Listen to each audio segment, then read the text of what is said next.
नमस्कार बच्चों, simplify academy के यूट्यूब चैनल पर आपका बहुत बहुत स्वागत है। और आज की क्लास में बच्चों हम लोग करने वाले हैं चैप्टर 6 कंट्रोल एंड कोऑर्डिनेशन के 1 मार्क्स एंड 2 मार्क्स वाले क्वेश्चंस। ठीक है, चलिए शुरू करते हैं। देखिए, पहले हम लोग 1 मार्क्स के क्वेश्चन को डिस्कस कर लेते हैं जितने भी एमसीक्यूज लास्ट 3 इयर्स में आए हुए हैं। पहला क्वेश्चन बच्चों यहाँ पर है, sense organ in which olfactory receptors are present. हमने पढ़ा हुआ है ऑल्फैक्टरी रिसेप्टर्स जो होते हैं उनके लिए स्टिमुलस होता है बच्चों स्मेल। जो ऑल्फैक्टरी रिसेप्टर्स है वो कहां प्रेजेंट है? Olfactory receptors are present in nose. तो इसका आंसर हो जाएगा नोज। ठीक है, नेक्स्ट क्वेश्चन बच्चों। नेक्स्ट क्वेश्चन ये है, the correct sequence of events when someone's hand touches a hot object unconsciously. जब आप बिना सोचे समझे, विदाउट योर विल, आप क्या करते हैं, किसी हॉट ऑब्जेक्ट पर आपका हाथ पड़ जाता है, तो क्या सीरीज ऑफ इवेंट्स होने वाली है? हमें बच्चों यहां पर एक चीज पता है कि ये जो एग्जाम्पल है, ये touching a hot object is an example of reflex action. तो रिफ्लेक्स एक्शन में क्या होता है, जो स्टिमुलस है उसको सेंस करते हैं रिसेप्टर्स जो हमारे स्किन के अंदर प्रेजेंट है, वहां से मैसेज को लेकर जाते हैं सेंसरी न्यूरॉन्स, और सेंसरी न्यूरॉन जो है वो मैसेज को लेकर जाएंगे स्पाइनल कॉर्ड के पास, क्योंकि स्पाइनल कॉर्ड जो है वो ही एग्जीक्यूट करवाती है अपनी रिफ्लेक्स एक्शंस को। और स्पाइनल कॉर्ड के अंदर होता है रिले न्यूरॉन या फिर इंटर न्यूरॉन, और इंटर न्यूरॉन से जो मैसेज लेकर आने वाला है वो होगा मोटर न्यूरॉन, और मोटर न्यूरॉन आकर इफेक्टर को मैसेज को एग्जीक्यूट करने के लिए बोलता है। तो फिर फाइनली होता है आपका रिस्पॉन्स। तो यहां पर जो आंसर बन जाएगा वो आपका कैसा होगा? Receptors in skin, then sensory neuron, then relay neuron. तो आंसर विल बी सी। देखिए, रिसेप्टर्स इन स्किन, फिर यहां से मैसेज लेकर जाएंगे सेंसरी न्यूरॉन्स, और आपको आगे दिया गया है बच्चों रिले न्यूरॉन। रिले या इंटर न्यूरॉन्स जो हैं they are present in spinal cord, वहां से मैसेज को लेकर चलेंगी मोटर न्यूरॉन्स, वो मैसेज को लेकर आती है इफेक्टर तक। इफेक्टर यहां पर कौन है? इफेक्टर जो है वो है अपने हैंड्स की मसल्स या आर्म्स की मसल्स, क्योंकि हम क्या कर रहे हैं, जब हमारा हाथ जो है वो किसी हॉट ऑब्जेक्ट पर पड़ रहा है तो हम अपने हैंड को रिमूव कर रहे हैं, पुल बैक कर रहे हैं। ठीक है, और फाइनली क्या हो जाएगा बच्चों? फाइनली यहां पर हो जाने वाला है रिस्पॉन्स। ठीक है, रिस्पॉन्स क्या है? पुलिंग बैक ऑफ हैंड, और वो किसकी हेल्प से हुआ है? वो हुआ है with the help of muscles present in the arm. तो यहां पर आंसर बन जाएगा जो है बच्चों option number C. Next question है बच्चों, a plant growth inhibitor hormone which causes wilting of leaves. हमारे कोर्स में सिर्फ एक ही प्लांट इनहिबिटर है, जो प्लांट ग्रोथ इनहिबिटर है वो कौन है बच्चों? वो है अपना एब्सिसिक एसिड। एब्सिसिक एसिड जो है वो प्लांट ग्रोथ इनहिबिटर है, और बाकी सारे के सारे प्लांट ग्रोथ प्रमोटर्स है, जैसे कि ऑक्सिन, जैसे कि साइटोकाइनिन, जैसे कि जिबरेलिन। ठीक है, तो यहां पर abscisic acid will be the answer. Next question है बच्चों, select from the following a plant hormone which promotes cell division. देखिए, सेल डिवीजन में से दो हार्मोन्स का काम है, auxin as well as cytokinin, लेकिन बच्चों यहां पर आंसर बनेगा साइटोकाइनिन, क्योंकि साइटो मतलब होता है सेल और काइनेसिस मतलब होता है डिवीजन। तो अगर आपको, मैंने थ्योरी में भी आपसे ये बात डिस्कस करी है, अगर आपको ऑप्शन में दोनों चीजें आ जाए कि सेल डिवीजन जो है वो किसका रोल है, तो आपका आंसर हो जाएगा ऑप्शन नंबर यहां पर साइटोकाइनिन, या option number D that is cytokinin. अगर आएगा आपको पेयर ऑफ हार्मोन और सेल डिवीजन पूछेगा तो फिर दोनों आंसर हो सकते हैं, auxin as well as cytokinin. लेकिन यहां पर आपको दोनों ऑप्शंस दिए हुए हैं, इसलिए आपको बेस्ट वन चूज करना है, तो best one will be option number D that is cytokinin. ठीक है, नेक्स्ट क्वेश्चन बच्चों। नेक्स्ट क्वेश्चन है, select out of the following a gland which does not occur as a pair in human body. ऐसी gland choose करनी है जो pair में नहीं होती या फिर 2 इन नंबर नहीं होती। ठीक है, पेयर्ड नहीं है। अब यहां पर आंसर हो जाएगा पिट्यूटरी ग्लैंड। क्यों? टेस्टिस हमें पता है, टेस्टिस कितनी होती है बच्चों? टेस्टिस दो होती हैं जो स्क्रोटम के अंदर प्रेजेंट होती हैं। ओवरी भी एक इस लेफ्ट साइड पर एब्डोमिनल रीजन में होती है, एक राइट साइड पर एब्डोमिनल रीजन में प्रेजेंट होती है। एड्रीनल ग्लैंड भी बच्चों पेयर में होती है, क्योंकि हमारे पास दो किडनीज हैं और दोनों किडनी के ऊपर अपनी प्रेजेंट है एक एक एड्रीनल ग्लैंड। तो ये सारी की सारी अपनी पेयर्स में मिलने वाली है। तो आंसर क्या हो जाएगा? आंसर हो जाएगा यहाँ पर पिट्यूटरी ग्लैंड। कई बार हम मिसअंडरस्टूड करते हैं बच्चों इस तरीके से, ये अपनी जो हाइपोथैलेमस है, हाइपोथैलेमस से इस तरीके से एक स्टॉक लाइक स्ट्रक्चर निकलता है जिसको हम लोग बोलते हैं इनफंडिबुलम। और यहां पर जो पिट्यूटरी है बच्चों, उसके दो चैम्बर्स होते हैं। कई बार हमें लगता है कि ये दो अलग अलग ग्लैंड्स हैं, नहीं, एक ही पिट्यूटरी ग्लैंड के दो यहां पर चैम्बर्स हैं। पहले वाले चैम्बर को बोलते हैं एंटीरियर पिट्यूटरी, और दूसरे वाले हिस्से को बोला जाता है बच्चों पोस्टीरियर पिट्यूटरी। ठीक है, तो यहां पर इस चीज से कंफ्यूज नहीं करना है, यहां पर दो हिस्से हैं, उसके दो पार्ट्स हैं, दो कंपोनेंट्स हैं, दो कंपार्टमेंट्स हैं, जिनको जुड़कर एक ही पिट्यूटरी ग्लैंड बनती है, और ये है हाइपोथैलेमस। ठीक है, तो बाकी सारे की सारे जो ग्लैंड्स हैं, ओवरी, टेस्टिस, एड्रिनल, वो 2 इन नंबर होती हैं, लेकिन ये एक ही होती है इन नंबर। तो pituitary gland is 1 in number. तो आंसर हो जाएगा बच्चों पिट्यूटरी ग्लैंड। देखिए नेक्स्ट क्वेश्चन है, in a nerve cell the site where the electrical impulses is converted into chemical signal is known as. देखिए दो नाम है बच्चों, इलेक्ट्रिकल इंपल्स को केमिकल इंपल्स में कहां चेंज किया जाता है, इसका आंसर हो जाएगा साइनैप्स। लेकिन आपको पता है साइनैप्स तो यहां पर नहीं दिया हुआ ऑप्शन में। यहां पर ऑप्शन में क्या दिया हुआ है, ऑप्शन में एक्सॉन दिया हुआ है, डेंड्राइट्स दिया हुआ है, सेल बॉडी दिया हुआ है। आंसर क्या हो जाएगा, आंसर हो जाएगा न्यूरोमस्कुलर जंक्शन। देखिए साइनैप्स का मतलब होता है दो न्यूरॉन्स के बीच का गैप, ठीक है, दो न्यूरॉन्स के बीच के स्पेस को बोलते हैं साइनैप्स, जहां पर अपना इलेक्ट्रिकल इंपल्स जो है वो केमिकल में चेंज होता है। लेकिन यहां हमें एक दूसरा ऑप्शन दिया गया है जो है अपना न्यूरोमस्कुलर जंक्शन। न्यूरोमस्कुलर जंक्शन का मतलब होता है बच्चों इस तरीके से न्यूरॉन एंडिंग्स होती हैं, जो अपनी नर्व एंडिंग्स होती हैं, ये नर्व एंडिंग्स जब फाइनली मैसेज को लेकर आती हैं किसके पास बच्चों, फाइनली मैसेज को लेकर आती हैं मसल के पास, तो ये हैं अपनी एक्सॉन एंडिंग्स। तो एक्सॉन और एक मसल के बीच का जो स्पेस होता है, जो पॉइंट ऑफ अटैचमेंट होता है बच्चों, उसको बोलते हैं न्यूरोमस्कुलर जंक्शन। ठीक है, तो यहां पर दोनों में से अगर साइनैप्स ऑप्शन में होता तो वो आंसर हो सकता था, और लेकिन यहां पर ऑप्शन में साइनैप्स नहीं दिया गया है, यहां पर दिया गया है न्यूरोमस्कुलर जंक्शन, तो यहां पर आंसर बन जाएगा अपना न्यूरोमस्कुलर जंक्शन। ठीक है, चलिए देखिए नेक्स्ट क्वेश्चन है बच्चों, select from the following the correct statement about the tropic movement.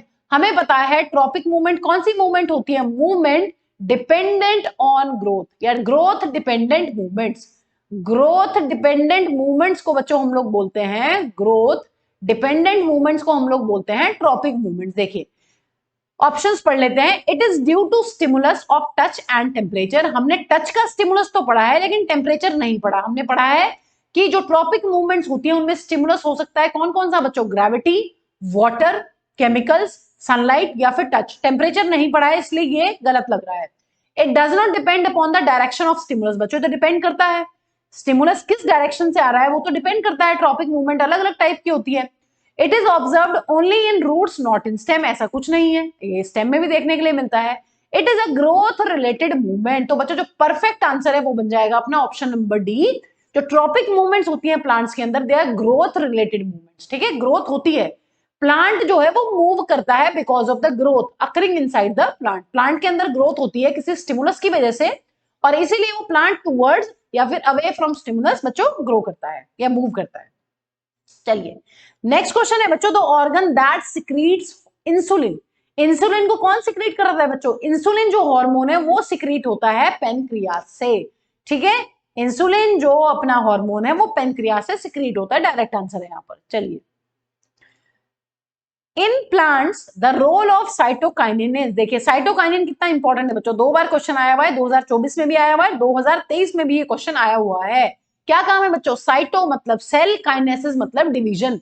तो साइटोकाइनिन का जो इंपॉर्टेंट रोल होता है वो होता है सेल डिवीजन। तो आंसर बन जाएगा option number A, cytokinin promotes cell division, opening of stomatal pore, wilting of leaves और ग्रोथ ऑफ स्टेम। ये कोई भी इसका आंसर नहीं है। विल्टिंग ऑफ लीव्स करता है एब्सिसिक एसिड और ग्रोथ ऑफ स्टेम करता है बच्चों जिब्रेलिक एसिड। ठीक है, चलिए नेक्स्ट क्वेश्चन है बच्चों, sensory nerve of reflex arc carries information from receptor cell to the. हाँ जी, सेंसरी नर्व जो है वो रिफ्लेक्स एक्शन में रिसेप्टर सेल से मैसेज कहां लेकर जाता है बच्चों, रिसेप्टर सेल से रिफ्लेक्स एक्शन में जो मैसेज जाता है वो जाता है स्पाइनल कॉर्ड की तरफ, और स्पाइनल कॉर्ड के अंदर प्रेजेंट होते हैं रिले या फिर इंटर न्यूरॉन्स। ठीक है, तो यहां पर आंसर बन जाएगा, स्पेशली देखे लिखा हुआ है रिफ्लेक्स आर्क, है ना। तो रिफ्लेक्स एक्शन के बारे में यहां पर आपसे पूछ रहा है, तो रिफ्लेक्स एक्शन में जो रिसेप्टर सेल्स होती हैं वो मैसेज को कभी भी ब्रेन के पास नहीं लेकर जाती, वो मैसेज को लेकर जाती है स्पाइनल कॉर्ड के पास। ठीक है, तो यहां पर आंसर बन जाएगा option number A. Next question है बच्चों, the part in which gustatory receptors are present in our body. Gustatory receptors होते हैं बच्चों जो टेस्ट को सेंस करते हैं, जिनके लिए टेस्ट जो है वो स्टिमुलस होता है। तो बच्चों ये कहां मिल जाएंगे, ये मिल जाएंगे हमें टंग के अंदर। दोनों इंपॉर्टेंट है बच्चों, जो हमने लेक्चर पढ़ाया है आपको, वन शॉट किया है इस चैप्टर को, तो वहां पर बहुत क्लियरली बताया है कि 2 रिसेप्टर्स आपके लिए मोस्ट इंपॉर्टेंट है, टेस्ट को सेंस करने वाले गस्टेटरी रिसेप्टर्स और बच्चों स्मेल को सेंस करने वाले ऑल्फैक्टरी रिसेप्टर्स। ठीक है, चलिए नेक्स्ट क्वेश्चन है बच्चों, तो voluntary action such as reading and writing, जितने भी रीडिंग, राइटिंग, क्लैपिंग इस टाइप के जो वॉलेंट्री एक्शंस हैं बच्चों, वो कंट्रोल करता है हमारा सेरिबेरम। क्योंकि हमें पता है जो हमारा हाइंड ब्रेन है, जैसे कि हम बात करते हैं पॉन्स की या फिर मेडुला की, ये दोनों ही एग्जीक्यूट करते हैं इनवॉलेंट्री एक्शंस को। और बच्चों यहाँ पर अगर सेरिबेलम की बात करी जाती है, सेरिबेलम जो है वो कॉज करता है किस चीज को बच्चों, जैसे कि posture and balance of the body. तो ये तीनों पॉन्स, मेडुला और जो सेरिबेलम है बच्चों, ये किसके पार्ट हैं? ये सारे के सारे जो पार्ट है ये है अपने हाइंड ब्रेन के पार्ट। इनके फंक्शंस डिफरेंट होते हैं। जो वॉलेंट्री एक्शंस है जैसे कि रीडिंग, जंपिंग, राइटिंग, क्लैपिंग, जो हम अपनी इच्छा से कर सकते हैं, वो गवर्न करता है, उनको कौन कंट्रोल करता है? उनको कंट्रोल करता है हमारे फोर ब्रेन का पार्ट जिसको बोलते हैं सेरिब्रम। ठीक है, चलिए अब बच्चों नेक्स्ट क्वेश्चन है अपना, फंक्शंस बहुत इंपॉर्टेंट है बच्चों, जितने भी ब्रेन के जो कंपोनेंट्स हैं उनके जो फंक्शंस हैं they are very important. Next question है, walking in a straight line, riding a bicycle or the activities which are possible due to a part of brain. Okay, choose the correct location and name of this part from the table. हमें पता है अगर हम कुछ बहुत सारे ऐसे voluntary actions को करते हैं जो बहुत ही प्रिसीजन के साथ होते हैं, उसमें इन्वॉल्व होता है हमारा हाइंड ब्रेन का एक पार्ट जिसको बोलते हैं सेरिबेलम। तो आपसे लोकेशन भी पूछी गई है और आपसे नेम ऑफ दिस पार्ट भी पूछा गया है। तो आंसर हो जाएगा बच्चों option number C, hind brain. और हाइंड ब्रेन जो है वो पार्ट होता है, जो सेरिबेलम है वो पार्ट होता है अपने हाइंड ब्रेन का। यहां पर हाइंड ब्रेन के साथ मेडुला दिया गया है, वो गलत है बच्चों, क्योंकि मेडुला जो है वो कॉज करता है इनवॉलेंट्री एक्शंस को। लेकिन अगर हमें सीधे सीधे सीधे स्ट्रेट लाइन में चलना है, हमें पिकिंग अप अ पेंसिल वाली एक्टिविटी करनी है, ये तीनों एग्जांपल्स बच्चों इंपॉर्टेंट है जो सेरिबेलम के फंक्शंस है, picking up a pencil and riding a bicycle. ये सारे के सारे जो फंक्शंस है बच्चों, इनको कौन कंट्रोल करता है? इनको कंट्रोल करता है अपना सेरिबेलम। तो आंसर बन जाएगा यहाँ पर ऑप्शन नंबर सी। अब बच्चों 2 मार्क्स वाले क्वेश्चन डिस्कस कर लेते हैं जो लास्ट अपने 3 इयर्स में आए हैं। Where are auxin synthesized? Auxin कहां सिंथेसाइज होता है बच्चों? ऑक्सिन जो है वो सिंथेसाइज्ड होता है अपनी शूट की और रूट की टिप में, क्योंकि वहां पर हमें मिलता है एपिकल मेरिस्टम। वहां पर ऐसी सेल्स मिलती हैं जो बहुत ही फास्ट डिवाइडिंग सेल्स होती हैं। ऐसी सेल्स जो बार बार डिवाइड करती है उनको हम कहते हैं मेरिस्टेमेटिक सेल्स। और इन्हीं सेल्स के अंदर बच्चों बहुत ज्यादा बनता है अपना ऑक्सिन हार्मोन। तो आपसे 2 पार्ट में क्वेश्चन पूछा गया है, 2 मार्क्स का क्वेश्चन है, तो 1 मार्क्स का ये हो जाएगा और 1 मार्क्स का हो जाने वाला है अपना next part, how do they promote phototropism? Auxin जो है उसकी वजह से फोटोट्रोपिज्म कैसे होता है? देखिए बच्चों, हमें पता है जब हम किसी प्लांट को सिर्फ एक ही साइड से लाइट देते हैं, से फॉर एग्जांपल ये कोई स्टेम है किसी प्लांट की और यहां से हम इसको सनलाइट दे रहे हैं प्लांट को, तो क्या होता है? होता यह है कि जो ऑक्सिन होता है वो बनता है टिप में। ठीक है, टिप जो है प्लांट की जो टिप है उसमें ऑक्सिन बनता है बहुत ज्यादा। लेकिन बच्चों ऑक्सिन जो होता है वो बहुत लाइट सेंसिटिव होता है, इसीलिए ऑक्सिन जो है वो कभी भी इस साइड हमें ज्यादा कॉन्सेंट्रेशन में नहीं मिलता। ऑक्सिन हार्मोन जो है वो इस साइड, जो शेडी पार्ट है, जिस साइड से सनलाइट आ रही है उस साइड को छोड़कर दूसरी साइड पर एक्यूमुलेट हो जाता है। और दूसरी साइड ऑक्सिन की ज्यादा एक्यूमुलेशन होने की वजह से बच्चों क्या होता है, इस साइड की जो सेल्स है वो ज्यादा ग्रो कर जाती हैं और ज्यादा ग्रो करने की वजह से वो लाइट की टुवर्ड्स बेंड हो जाती हैं। इस तरीके से देखिए, मान लीजिए सनलाइट है बच्चों, यहां से लाइट आ रही है और ये किसी प्लांट की स्टेम है इस तरीके से। ठीक है, तो क्या होने वाला है यहाँ पर, इस स्टेम के अंदर जो ये वाली सेल्स हैं, जो इधर वाली सेल्स हैं, इनमें ऑक्सिन ज्यादा भर जाएगा। और ये सेल्स हमें पता है ऑक्सिन का फंक्शन होता है सेल एनलार्जमेंट। ऑक्सिन का क्या फंक्शन होता है बच्चों? ऑक्सिन का फंक्शन होता है सेल को एलोंगेट कर देना या सेल को एनलार्ज कर देना। एक minute, let me correct the spelling, elongate. ठीक है, ये सेल को लंबा कर देते हैं। लेकिन इधर वाली जो सेल्स हैं जो लाइट के टुवर्ड्स हैं बच्चों, वो ज्यादा ग्रो नहीं होती है क्योंकि उनमें ऑक्सीजन ज्यादा एक्यूमुलेट नहीं होता है। तो ये वाली जो सेल्स हैं, जो शेडी रीजन में सेल्स प्रेजेंट है, ये ज्यादा एलोंगेट होने की वजह से इस तरीके से लाइट के टुवर्ड्स बेंड कर जाते हैं, जिसको हम लोग बोलते हैं फोटोट्रोपिज्म या फिर पॉजिटिव फोटोट्रोपिज्म। ठीक है, तो आंसर क्या लिखना है, when light falls on one side of the plant, oxygen diffuses towards the shady side of the shoot. The concentration of oxygen stimulates the cells to grow longer on the side of the shoot which is away from the light. Thus plant appears to bend towards light and show phototropism या promote phototropism. बच्चों ये question बहुत important है, इस question को कोई भी बच्चा मिस नहीं करेगा, क्योंकि ये अभी आप देखेंगे 3 मार्क्स में भी ये क्वेश्चन आता है, 2 मार्क्स में भी ये क्वेश्चन आता है, it is very important question. ठीक है, चलिए नेक्स्ट क्वेश्चन देखते हैं। How is the movement of leaf of a sensitive plant different from the downward movement of root. देखिए डाउनवर्ड मूवमेंट ऑफ रूट जो है वो क्या है, वो किस चीज का एग्जाम्पल है, ये एग्जाम्पल है अपना ट्रॉपिक मूवमेंट का।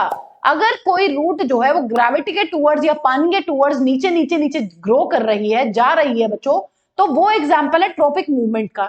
लेकिन हम बात करते हैं movement of leaf of a sensitive plant, अगर हम बात करते हैं छुई मुई के पौधे की, जब हम छुई मुई के पौधे की लीव्स को टच करते हैं, वो लीव्स सारी की सारी इस तरीके से फोल्ड अप हो जाती है, ड्रूप हो जाती है। ठीक है, तो ये कौन सा, ये किस चीज का एग्जाम्पल है, ये एग्जाम्पल है बच्चों नास्टिक मूवमेंट का। तो यहां पर क्या क्या डिफरेंसेस है वो आपसे पूछा गया है। ये क्वेश्चन भी बच्चों काफी इंपॉर्टेंट है, क्योंकि ये भी क्वेश्चन कई बार पूछा जा चुका है 2 मार्क्स में और 3 मार्क्स में। ये बहुत जनरल से क्वेश्चन है जो इस चैप्टर से फ्रीक्वेंटली आते रहते हैं। देखिए अगर हम बात करते हैं छुई मुई प्लांट की मूवमेंट की, तो वहां पर जो स्टिमुलस है वो है, स्टिमुलस है टच।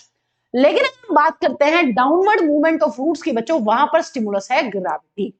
ओके, अब यहां पर जो हमारी नास्टिक मूवमेंट्स होती हैं वहां पर कोई ग्रोथ नहीं होती, no growth is involve in the movement. लेकिन बच्चों जब हमारी रूट जो है वो नीचे नीचे नीचे ग्रो करती है, वहां पर जो ये होती है, ये होती है ग्रोथ रिलेटेड मूवमेंट्स, यहां पर ग्रोथ इज इन्वॉल्व। छुई मुई की जो बच्चों जो मूवमेंट होती है वो नॉन डायरेक्शनल होती है, लेकिन अगर हम बात करते हैं रूट की, it is going towards the gravity, ये एक डायरेक्शनल मूवमेंट है, या फिर डायरेक्शनल कहो आप ट्रॉपिक मूवमेंट कहो, एक ही बात है। ये एग्जांपल है डायरेक्शनल या फिर ट्रॉपिक मूवमेंट का। लेकिन अगर हम छुई मुई की लीव्स की ड्रूप अप होने की बात करते हैं, तो वो एग्जांपल है नॉन डायरेक्शनल एंड बच्चों नेस्टिक मूवमेंट का।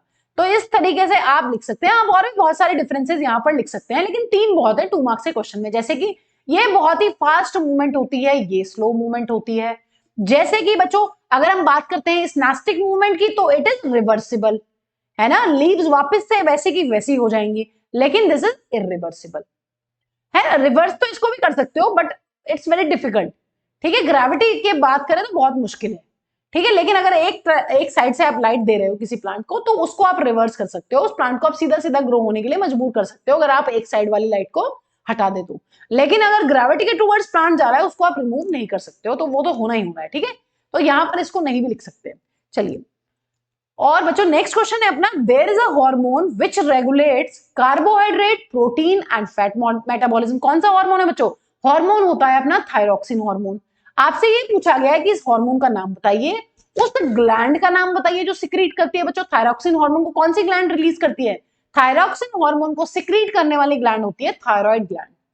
बाद में आपसे पूछा गया है, why is it important for us to use या to have iodized salt in our diet. देखिए जो आयोडीन होता है बच्चों, iodine is very important for the formation of thyroxine hormone.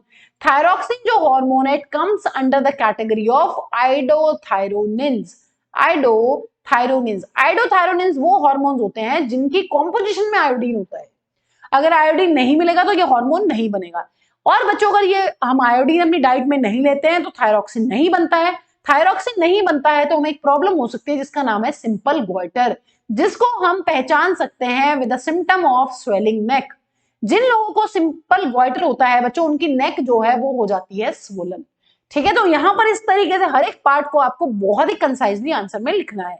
Iodine is necessary for thyroid gland to make thyroxine hormone. Deficiency of iodine से क्या हो जाएगा simple goitre. Next question है बच्चों, write the role of insulin in regulating blood sugar level in human body, mention the disease caused by it. देखिए अगर insulin की कमी होती है और हमारा ब्लड शुगर लेवल हाई होता है बच्चों तो हमें पता है डिजीज का नाम है डायबिटीज मलाइटस, डायबिटीज हो जाता है उस पेशेंट को। और बच्चों यहां पर क्या रोल है इंसुलिन का, इंसुलिन का रोल हमें पता है, इंसुलिन मैम ग्लूकोज को जो है कन्वर्ट कर देता है ग्लाइकोजन के अंदर। ग्लूकोज हमारे जो ब्लड में प्रेजेंट होती है, अगर वो ज्यादा हो जाती है, इंसुलिन हार्मोन उस पर एक्ट करता है और उसको कन्वर्ट कर देता है ग्लाइकोजन के अंदर। ठीक है, तो ये रोल होता है to lower the blood sugar level is the function of insulin. Next part में आपसे पूछा गया है, how is the timing and amount of release of insulin in blood is regulated. कौन सा मैकेनिज्म होता है बच्चों, मैकेनिज्म का नाम होता है फीडबैक मैकेनिज्म। क्या होता है इस मैकेनिज्म में? इस मैकेनिज्म में ये होता है कि अगर हमारे ब्लड के अंदर ब्लड शुगर का लेवल हाई हो जाता है तो increased blood sugar level in the blood जो है वो पेनक्रियाज की बीटा सेल्स को एक्टिवेट करता है, और जो पेनक्रियाज की बीटा सेल्स होती हैं वो एक्टिवेट होने के बाद बच्चों क्या करती हैं? इंसुलिन रिलीज करती हैं इन द ब्लड, और इंसुलिन इस ग्लूकोज पर एक्ट करके इसको ग्लाइकोजन में कन्वर्ट कर देता है। और जब ग्लाइकोजन जो है वो बन जाता है, ग्लूकोज का लेवल जो है वो नॉर्मल पर आ जाता है, फिर ये नॉर्मल ग्लूकोज लेवल जो है ये सिग्नल देता है पेनक्रियाज की सेल्स को कि अब और इंसुलिन की जरूरत नहीं है। ठीक है, तो इस तरीके से पूरा का पूरा फीडबैक मैकेनिज्म चलता है। The rise in sugar level in blood produces more insulin, insulin converts glucose to glycogen, as the blood sugar level falls to normal secretion of insulin is reduced. ठीक है, तो यहां पर फीडबैक मैकेनिज्म आपको answer में लिखना है। Next question है बच्चों, a plant hormone helps in the bending of stem towards light. देखिए कितना इंपॉर्टेंट क्वेश्चन है, अभी पढ़ा है 2 मार्क्स में ये क्वेश्चन आता ही आता है बच्चों, इट इज वेरी इंपॉर्टेंट। कौन सा हार्मोन है? हार्मोन का नाम हो जाएगा ऑक्सिन, और ये मूवमेंट कैसे अचीव करी जाती है वही सेम आंसर आपको लिखना है। When light is coming from one side of the plant, oxygen diffuses towards the shady side of the shoot. This stimulates the cells of the shoot to grow longer on the side which is away from the light, है ना? Shady side पर जो cells हैं वो ज्यादा लंबी हो जाती हैं, जिस वजह से they bend towards the light। ठीक है, तो यहां पर भी सेम आंसर बच्चों आपको इस क्वेश्चन में लिखना है। नेक्स्ट क्वेश्चन है बच्चों, देखिए बहुत इंपॉर्टेंट है, functions of parts of brain, very important, इसको कोई नहीं छोड़ेगा इस चैप्टर में, this is really important question. देखिए फर्स्ट क्वेश्चन है बच्चों, यहां पर फर्स्ट पार्ट में पूछा गया है आपको वो पार्ट ऑफ ब्रेन बताना है जो ये फंक्शन करता है, maintenance of posture and balance. Maintenance and posture of balance जो है बच्चों वो बहुत ही इंपॉर्टेंट काम है सेरिबेलम का, तो यहां पर आप सेरिबेलम लिख सकते हैं, और सेरिबेलम जो है वो पार्ट है अपने हाइंड ब्रेन का। सेकंड पार्ट में पूछा गया है beating of heart. Beating of heart जो है वो एक इनवॉलेंटरी एक्टिविटी है, उसको कौन करवाता है? उसको करवाता है मेडुला ऑब्लोंगेटा, जो पार्ट होता है अपने हाइंड ब्रेन का। थिंकिंग बच्चों, थिंकिंग वाली जितनी भी एक्टिविटीज है, सोचने समझने का जितना भी काम है वो करता है अपना सेरिबेलम, और सेरिबेलम जो है सेरिब्रम, सेरिब्रम जो है वो पार्ट होता है अपने फोरब्रेन का। तो यहाँ पर थिंकिंग वाला जितना भी काम है, राइटिंग, रीडिंग, थिंकिंग, वो सब काम कौन करवा रहा है? वो सारे के सारे काम करवा रहा है सेरिब्रम। और ब्लड प्रेशर बच्चों, ब्लड प्रेशर और बीटिंग ऑफ हार्ट जो है ये दोनों ही इनवॉलेंटरी एक्टिविटीज हैं। इनवॉलेंटरी एक्शंस जो हैं ये बहुत इंपॉर्टेंट इनवॉलेंटरी एक्शंस है बच्चों, जिनको हम खुद कंट्रोल नहीं कर सकते हैं। इनको करवाने के लिए होता है हमारे पास मेडुला, जो पार्ट होता है अपने हाइंड ब्रेन का। ठीक है, ये बात हमें ध्यान रखनी है, फंक्शंस इंपॉर्टेंट है। देखिए फिर से क्वेश्चन वही आ गया है स्टिमुलस के ऊपर, where are auxin synthesized in plant. हमें पता है ऑक्सिन जो है वो सिंथेसाइज होता है या तो रूट की टिप पर या फिर शूट की टिप पर। Which organ of the plant show positive phototropism? Positive phototropism का मतलब है प्लांट का वो part which move towards light.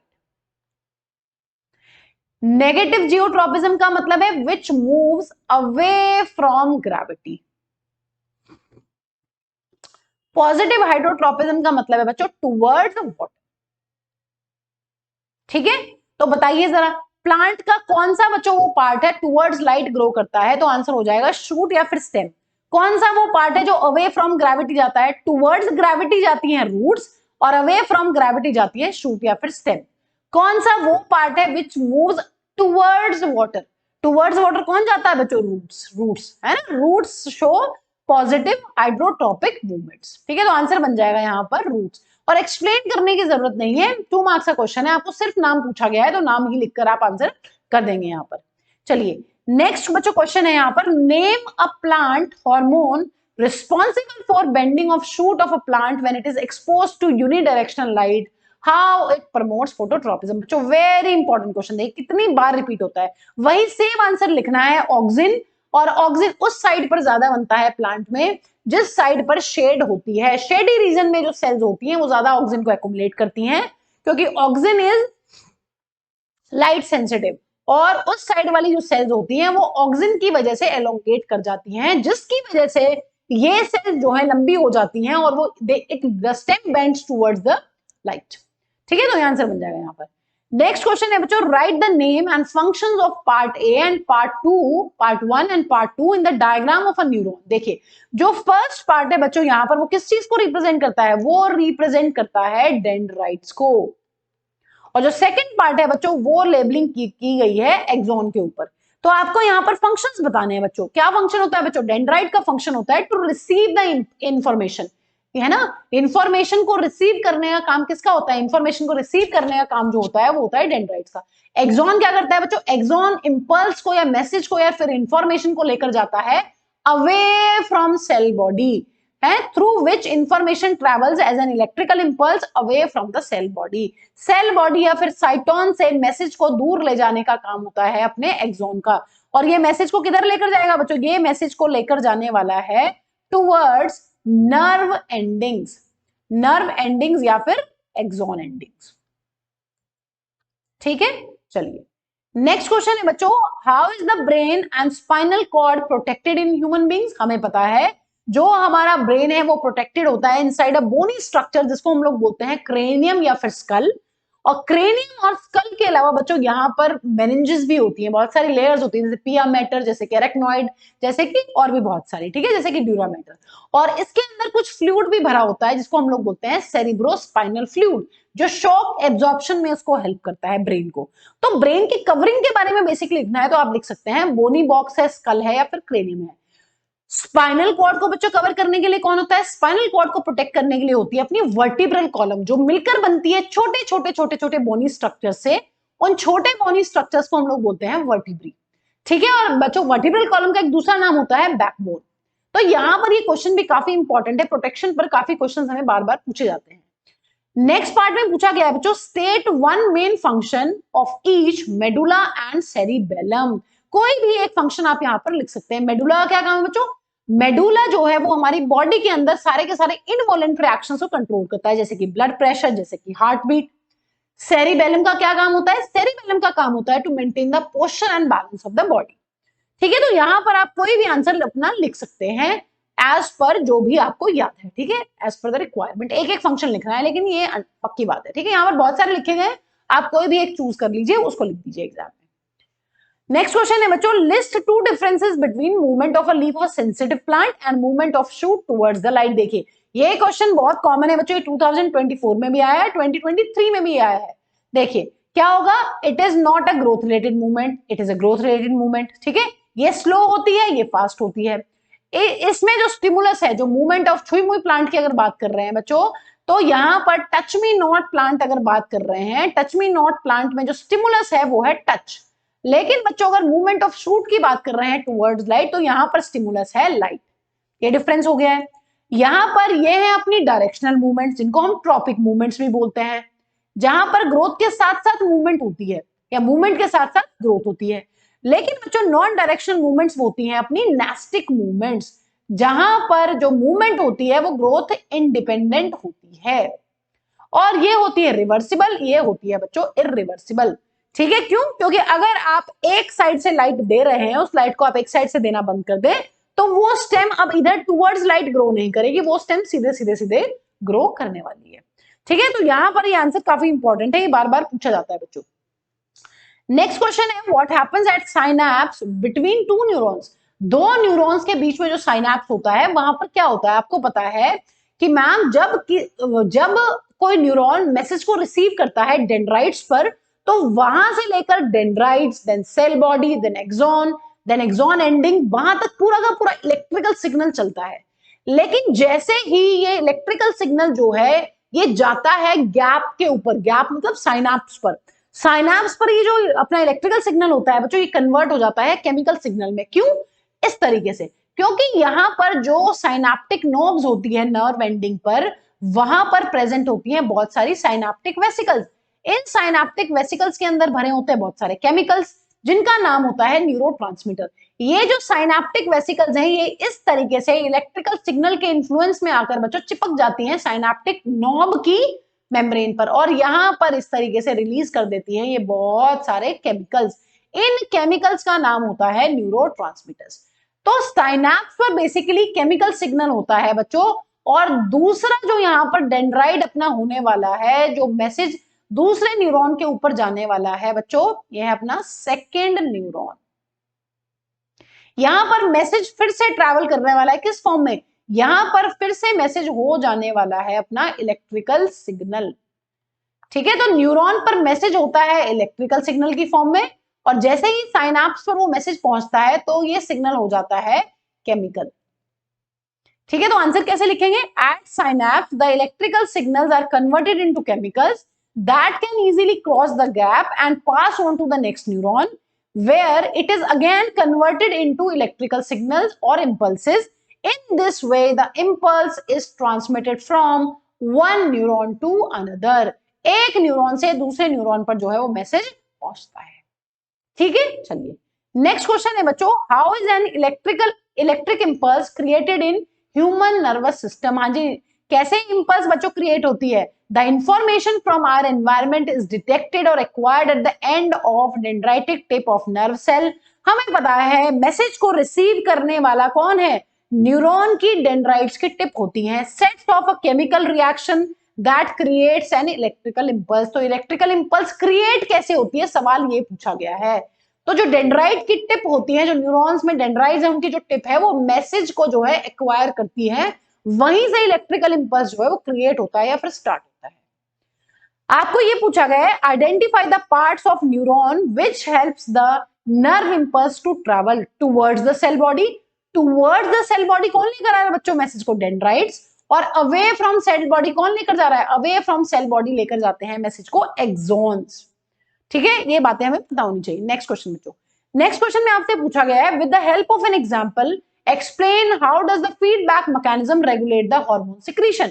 हमें पता है फीडबैक मैकेनिज्म में क्या होता है, फीडबैक मैकेनिज्म जो है वो टाइमिंग और अमाउंट हार्मोन को रिलीज वो रेगुलेट करता है कि कितना हार्मोन किस टाइम पर रिलीज होना है, वो सब काम होता है अपने फीडबैक मैकेनिज्म का। अब जो फीडबैक मैकेनिज्म में क्या होता है, देखिए आगे फ्लो चार्ट बना हुआ है उसी चीज का जो हम बहुत बार पढ़ चुके हैं, वही सेम चीज है, ये काफी आता रहता है बच्चों फीडबैक मैकेनिज्म पर क्वेश्चन। देखिए अगर हमारे ब्लड में जो ग्लूकोज का लेवल है, जो शुगर का लेवल है, अगर वो हाई हो जाएगा तो ये इसको डिटेक्ट करेंगी पेनक्रियाज की सेल्स। कौन सी सेल्स, बीटा सेल्स। पेनक्रियाज की बीटा सेल्स जो होती है वो इंसुलिन को रिलीज करती हैं। इंसुलिन जैसे ही ब्लड में जाएगा वो ग्लूकोज को ग्लाइकोजन में कन्वर्ट कर देगा। अब जो ब्लड शुगर लेवल है, जो ब्लड का ग्लूकोज लेवल है, वो हो जाता है नॉर्मल। ठीक है, जितना ब्लड झेल सकता है, जिसको blood it's okay for the blood. ठीक है, एक्चुअली क्या होता है बच्चों, जो अगर ज्यादा ब्लड में ग्लूकोज का लेवल ज्यादा हाई हो जाता है ना, तो दूसरे ऑर्गन्स पर इस चीज का इफेक्ट पड़ता है, नेगेटिव इफेक्ट पड़ता है। इसलिए अब अगर ब्लड ग्लूकोज लेवल नॉर्मल हो गया है तो कोई खतरे वाली बात नहीं है, और फिर से जो इंसुलिन है उसका सिक्रीशन रिड्यूस हो जाता है। बीटा सेल्स जो है वो उनको इनएक्टिवेट कर दिया जाता है कि आप इंसुलिन को और सिक्रीट मत करिए। ठीक है, तो बच्चों with this we have finished 1 marks and 2 marks questions. अपनी नेक्स्ट लेक्चर में मिलते हैं जिसमें हम लोग डिस्कस करने वाले हैं 3 मार्क्स 5 मार्क्स वाले क्वेश्चंस विद केस स्टडीज।